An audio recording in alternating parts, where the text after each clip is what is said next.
Heavy rush hour traffic, a late afternoon rainstorm, and a messyless midweek Leagues Cup game meant a year-low crowd at Chase Stadium Thursday night, as defending champion Inter Miami edged Toronto FC 4-3 to advance to the round of 16. Despite going down a man midway through the first half, the team rewarded the 10,543 fans who showed up with a barrage of early goals. Inter Miami cruised to a 3-1 lead after 20 minutes with goals by Matias Rojas, Diego Gomez, and Luis Suarez before the game got tense. Jordi Alba had all 3 assists and finished with 4 for the night. "We have a number 10 who plays on the left side," said Inter Miami coach Tata Martino said of Alba. "We have a great assistant from that side. But we also got big games from Matias and Diego. I thought Fede Redondo played a great game. Yannick, bright when he went in. Sergio Busquets marking from the center, left and right. We had a lot of highlights, and Jordi was certainly one of them." 2 of Toronto's goals came from first-half penalty kicks, and Miami had to play with 10 men after center back David Martinez was ejected in the 27th minute. For the first 20 to 25 minutes, it looked like we were going to score a goal on every attack, and when you are then faced with so many misfortunes, you normally would lose, Martino said. And that is the good news for us.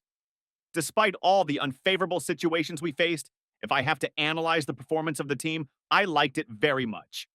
I told the players that the key was overcoming adversity, and fortunately, we were able to do that. Toronto coach John Herdman praised his team for fighting back from a 3-1 deficit against talent-rich Miami.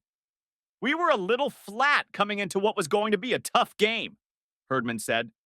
"Dealing with Suarez is tough for most teams. We gave them too many opportunities. We gifted a couple of goals. It was a wild game, a red card, a lot going on. We started a little rattled. They scored after 2 minutes. Our heads hadn't cleared, and everything they seemed to hit went in the back of the net. It was a crazy start, but the fight back was important.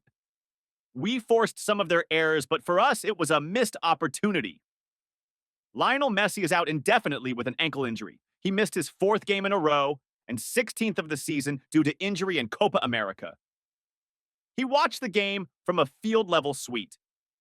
Suarez returned to the starting lineup after sitting out the group stage game against Mexican team Tigres last Saturday, which Miami lost 2-1.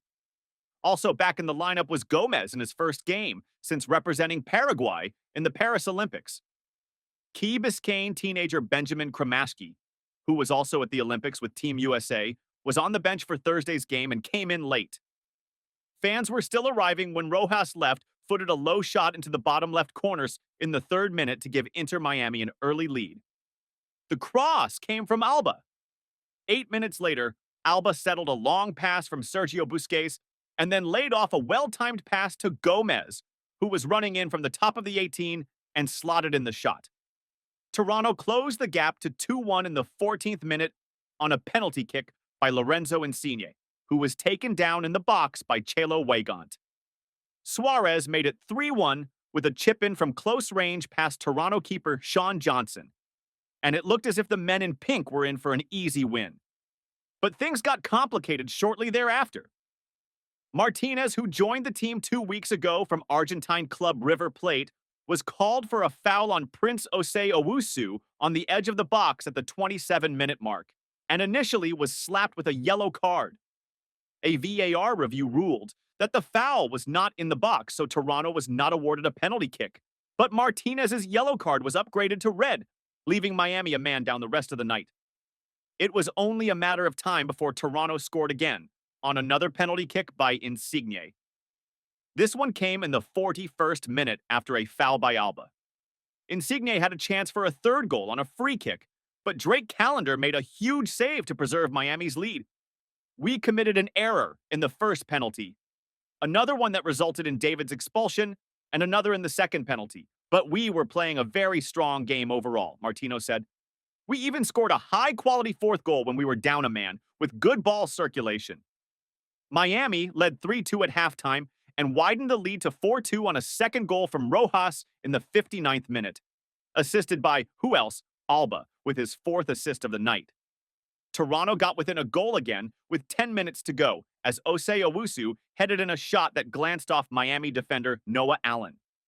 The rest of the Miami starting Iwitiund, Drake Callender, Martinez, Thomas Avalos, Chelo Weigandt, Busquets, Redondo, and Julian Gressel. Leo Campana was back on the bench behind Suarez after scoring the lone Miami goal against Tigres. His 29th for Inter Miami, tying Gonzalo Higuain for top scorer in club history. Rookie Yannick Bright, who stood out in recent games with his interceptions and field smarts, was also back on the bench, as was Robert Taylor. Bright entered the game at halftime, replacing Gressel. Miami will play the winner of Friday's round of 32 matchup between reigning MLS champion Columbus Crew and Sporting KC, and the game will be either Monday or Tuesday on the road, as seedings are based on last season's MLS standings, and both teams finished higher than Miami. Columbus is the best team in the league, by a long shot, and we would have to play at their home field, Martino said. And Kansas City is very well known. I have great respect for their coach. We played there last year, we won, but had a tough time. Either way, it will be a tough game for us.